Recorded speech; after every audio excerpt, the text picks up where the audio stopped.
Bismillahirrahmanirrahim. Assalamualaikum warahmatullahi wabarakatuh. Baik, langsung saja kita mulai perkuliahan hukum perbankan.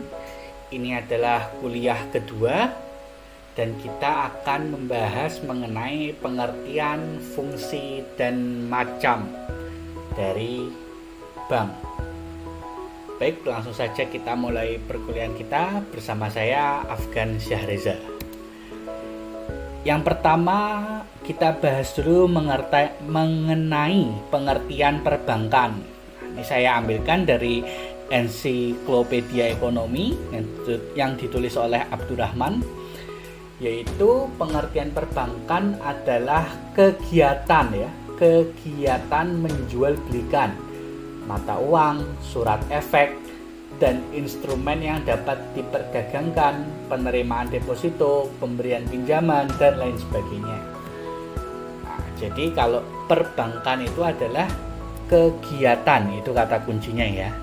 Baik, kalau pengertian ini agak-agak rumit, saya coba ambilkan pengertian lain yang lebih sederhana, yaitu dari pasal 1 angka 1 Undang-Undang Nomor 10 Tahun 1998 tentang perbankan. Yaitu disebutkan bahwa perbankan adalah segala sesuatu yang menyangkut tentang bank. Nah, jadi segala sesuatu yang menyangkut tentang bank. Jadi bukan banknya doang kalau perbankan itu. Mencakup kelembagaan, kegiatan usaha, serta cara dan proses dalam melaksanakan kegiatan usahanya. Nah, sekarang kita berbicara tentang pengertian bank. Jadi kalau sebelumnya kita membicarakan tentang pengertian perbankan, sekarang kita cuman membahas pengertian banknya aja. Jadi beda antara perbankan dan bank. Nah, menurut O.P. Simorangkir dalam bukunya yang berjudul Seluk Bank Komersial, disebutkan bahwa bank adalah badan usaha, lembaga keuangan yang bertujuan memberikan kredit dan jasa-jasa. Kalau menurut pasal 1 angka 2 Undang-Undang Nomor 10 Tahun 1998 tentang perbankan, disebutkan bahwa bank adalah badan usaha yang menghimpun dana dari masyarakat dalam bentuk simpanan dan menyalurkannya kepada masyarakat dalam bentuk kredit dan atau bentuk lainnya. Oke, sekilas kita bisa tangkap ya apa perbedaan perbankan dan bank itu sendiri. Nah, sekarang kita masuk kepada fungsi perbankan. Fungsi perbankan yang pertama adalah menjadi lembaga intermediasi. Intermediasi itu artinya adalah perantara atau penghubung. Nah, jadi maksudnya penghubung antara unit surplus dana itu yang kelebihan dana dan unit deposit dana. Jadi maksudnya perbankan berfungsi untuk menghimpun dana dari pihak yang surplus dana atau pihak yang kelebihan dana dan berfungsi pula untuk menyalurkan dana kepada pihak yang deposit dana atau pihak yang membutuhkan dana. Nah, ini kita kan tadi berbicara tentang penghimpunan dan penyaluran. Nah, apa yang dimaksud dengan penghimpunan dana dan apa yang dimaksud dengan penyaluran dana?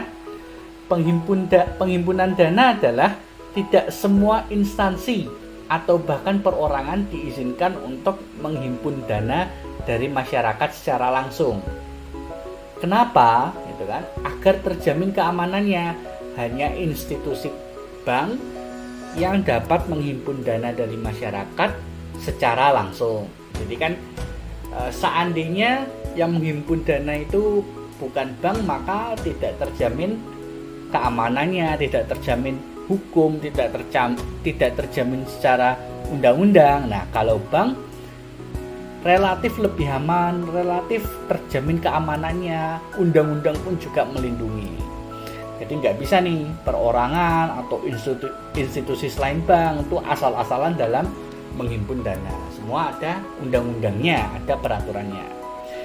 Cara menghimpun dana bisa dengan tabungan atau deposito. Sekarang kita berbicara tentang penyaluran dana.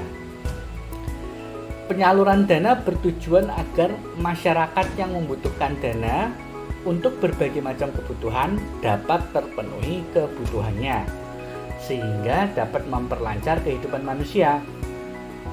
Penyaluran dana biasa disebut dengan pemberian kredit atau pembiayaan. Jadi ada banyak manusia yang untuk menjalankan kehidupannya, roda perekonomiannya, bisnisnya, usahanya, mencari nafkahnya itu membutuhkan bantuan dana dari bank. Nah, ini fungsi perbankan yang kedua, yaitu penyedia jasa layanan keuangan. Jadi, bank itu menyediakan berbagai layanan perantara pembayaran seperti transfer atau pembayaran berbagai macam tagihan. Nah, kebayangkan seandainya kita nggak bisa transfer melalui bank, kita mau transfer ke teman kita, ke saudara kita, ke orang tua kita, itu harus melalui jasa pengiriman. Mungkin kalau dulu zaman ayah kita, zaman kakek kita itu biasanya kalau mau mengirim uang melalui wesel, melalui pos. Nah, mungkin dulu kehidupan belum sekompleks sekarang, masyarakat juga belum sebanyak sekarang. Nah, jadi kebayangkan betapa susahnya kalau bank itu tidak menyediakan jasa transfer uang. Selain itu juga bank menyediakan berbagai macam pembayaran tagihan, bayar air, bayar listrik, beli token, atau bahkan untuk fasilitas e-commerce kayak bayar Shopee dan sebagainya. Coba kalau bank itu tidak menyediakan layanan tersebut, mungkin kita akan lebih rumit, lebih kompleks dalam menjalani hidup. Oleh karena itu, hal ini penting untuk mempermudah kehidupan manusia. Baik, sekarang kita akan membahas fungsi perbankan yang ketiga, yaitu menjadi agen of trust. Nah, bank juga berperan menjadi lembaga yang dipercaya oleh masyarakat. Nah, jadi ini ya, fungsi perbankan ya, menjadi lembaga yang dipercaya oleh masyarakat. Contohnya dalam hal penghimpunan dana. Jika masyarakat tidak percaya kepada bank, maka kemana lagi masyarakat harus menyimpan uangnya?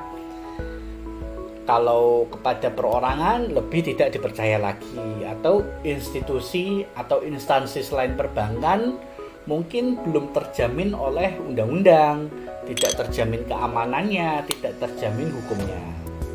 Nah, selanjutnya dalam hal penyaluran dana, masyarakat akan merasa lebih aman, lebih percaya gitu ya, jika menggunakan fasilitas kredit atau pembiayaan dari bank dibandingkan dari instansi lain, apalagi perorangan. Nah, ini ya, jadi masyarakat akan lebih terjamin secara hukum, terjamin keamanannya jika melakukan pembiayaan atau kredit itu melalui bank dibandingkan dari orang atau instansi lain. Oke, selanjutnya adalah dalam hal jasa keuangan. Masyarakat akan merasa lebih percaya jika melakukan lalu lintas keuangannya melalui fasilitas bank. Jadi seperti transfer, kan kita lebih percaya transfer uang melalui bank daripada melalui orang lain atau melalui instansi selain bank. Kita melakukan pembayaran berbagai macam tagihan juga lebih bonafit, lebih terpercaya melalui bank daripada melalui instansi selain bank. Kenapa? Karena sekali lagi sudah dijamin undang-undang, dijamin keamanannya, dan dijamin secara hukum. Lalu fungsi perbankan yang keempat, yaitu adalah agent of development. Nah, bank menjadi sarana untuk menggerakkan perekonomian masyarakat. Dengan adanya fungsi penyaluran dana, roda perekonomian masyarakat dapat terbantu untuk berputar. Seperti yang tadi sudah saya sebutkan ya, ada banyak orang yang membutuhkan bantuan dana dari bank untuk menjalankan bisnisnya, untuk mencari nafkah dan lain sebagainya. Dengan begitu, pertumbuhan ekonomi dapat ditingkatkan. Nah, sekarang kita akan membahas tentang macam-macam bank. Yang pertama, macam bank menurut bidang usahanya, yaitu ada bank umum dan bank perkreditan rakyat. Kalau bank umum kayaknya sudah jelas, saya tidak perlu menjelaskannya lebih jauh lagi karena hampir-hampir mirip dengan pengertian bank yang kita sudah bahas di awal tadi. Sehingga sekarang kita akan membahas tentang BPR atau bank perkreditan rakyat. Sekilas tentang BPR tidak memberikan jasa dalam lalu lintas pembayaran. Jadi kita nggak bisa ya bayar Shopee, bayar listrik, bayar air, bayar UKT lewat BPR. Lalu kegiatan BPR jauh lebih sempit jika dibandingkan dengan kegiatan bank umum. Hal ini karena BPR dilarang menerima simpanan giro, kegiatan falas, dan perasuransian. Nah, sekarang kita akan bahas tentang kegiatan BPR. Kegiatan BPR yang pertama yaitu adalah menghimpun dana dari masyarakat dalam bentuk simpanan berupa deposito berjangka, tabungan, dan atau bentuk lainnya yang dipersamakan dengan itu. Jadi ini sama ya kayak di bank umum, sama seperti di bank umum, BPR juga menghimpun dana dari masyarakat. Lalu kegiatan yang kedua yang paling utama yaitu memberikan kredit, ya namanya juga bank perkreditan rakyat, jadi yang memberikan kredit. Lalu yang ketiga, menyediakan pembiayaan dan penempatan dana berdasarkan prinsip syariah sesuai dengan ketentuan yang ditetapkan oleh Bank Indonesia. Jadi ini adalah kegiatan bagi BPR yang menjalankan usahanya dengan prinsip syariah atau biasa disebut dengan BPR syariah. Nah, ini kegiatan yang keempat adalah kegiatan yang tidak berhubungan langsung dengan nasabah atau tidak berhubungan langsung dengan masyarakat umum, yaitu menempatkan dananya dalam bentuk sertifikat Bank Indonesia, deposito berjangka, sertifikat deposito, dan atau tabungan pada bank lain. Kegiatan ini tidak berhubungan langsung dengan nasabah. Nah, sekarang kita bahas tentang modal minimal. Yang pertama adalah modal minimal bank umum. Berdasarkan Peraturan Bank Indonesia Nomor 2 Tahun 2000 tentang Bank Umum Pasal 4 disebutkan bahwa modal disetor untuk mendirikan bank ditetapkan sekurang-kurangnya sebesar 3 triliun rupiah. Nah, sedangkan untuk BPR berdasarkan Peraturan Otoritas Jasa Keuangan Nomor 5 Tahun 2015 Pasal 13 disebutkan bahwa modal inti minimum BPR ditetapkan sebesar 6 miliar rupiah. Nah, sekarang macam bank menurut kepemilikannya. Yang pertama adalah bank milik negara. Saya kira sudah jelas yang punya negara. Yang kedua adalah bank swasta. Nah, bank swasta ini ada dua macam. Yang pertama swasta nasional dan yang kedua adalah swasta asing. Silahkan ya dicari sendiri contoh-contoh bank swasta nasional itu apa dan bank swasta asing itu apa. Gampang kok cari di Google banyak. Selanjutnya adalah macam bank menurut statusnya. Nah, yang pertama adalah bank devisa, yaitu bank yang dapat melakukan kegiatan valuta asing. Jadi bisa bertransaksi dan segala macam menggunakan uang selain rupiah. Nah, kalau yang kedua ada bank non-devisa, yaitu adalah bank yang hanya dapat melakukan transaksi dalam batas-batas negara, tidak dapat melakukan transaksi valuta asing, jadi hanya melayani kegiatan yang di dalam Indonesia saja, tidak bisa bertransaksi dengan orang atau pihak di luar Indonesia. Jadi penggunaannya hanya bisa menggunakan rupiah. Ini macam bank menurut operasionalnya ada dua, yaitu bank konvensional dan bank syariah. Kalau bank konvensional itu ya bank pada umumnya yang seperti kita sudah jelaskan sebelumnya. Lalu kalau bank syariah itu adalah sebenarnya sama seperti bank konvensional, namun hal-hal yang terdapat dalam bank konvensional yang bertentangan dengan prinsip syariah itu dimodifikasi supaya tidak bertentangan dengan prinsip syariah. Jadi gitu ya, segala sesuatu yang ada syariahnya itu berarti awalnya bertentangan dengan prinsip syariah lalu dimodifikasi supaya sesuai dengan prinsip syariah. Contoh misalkan asuransi syariah. Kenapa kok ada asuransi syariah? Karena di asuransi konvensional aktivitasnya ada hal-hal yang bertentangan dengan prinsip syariah. Ada saham syariah. Kenapa ada saham syariah? Karena di saham konvensional ada beberapa aktivitasnya yang bertentangan dengan prinsip syariah. Nah, begitu juga bank syariah. Kenapa ada bank syariah? Karena di bank konvensional ada beberapa aktivitasnya yang bertentangan dengan prinsip syariah.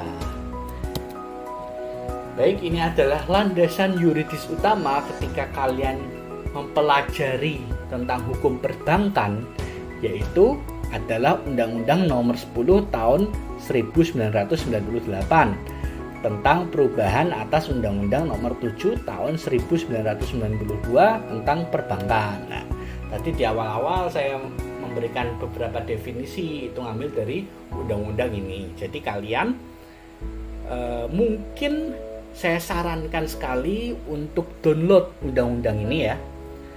Atau kalau kalian anaknya Sultan bisa juga beli di Gramedia. Baik, ini sekarang yang terakhir saya memberikan tugas tidak wajib.